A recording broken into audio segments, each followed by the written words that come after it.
Miranda. Welcome here again at ABS-CBN. Kahit Sunday work tayo, ang interview natin is with the program Panalong Diskarte with May Valles Lisa. We're here in ABS-CBN. Nako, usapang milyonaryo. Samahan niyo si Coach Miranda. I'm very excited.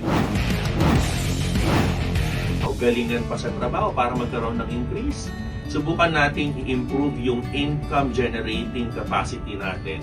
Hey Miranda, tapos na yung ating live sa DCMM with Miss May Valles Lisa and si Pam. Ang ganda ng mga tanong nila. I hope mapanood mo ito sa mga channels natin. I-repurpose natin yung content. Hindi malamig yung studio unlike before. Siguro nakaganito ako. Okay yung tanong no? Ang dami mong pwedeng isagot. Pero syempre, kailangan sanay ka nang sumagot sa mga ganyan. I hope nabigyan ko ng justice yung mga tanong.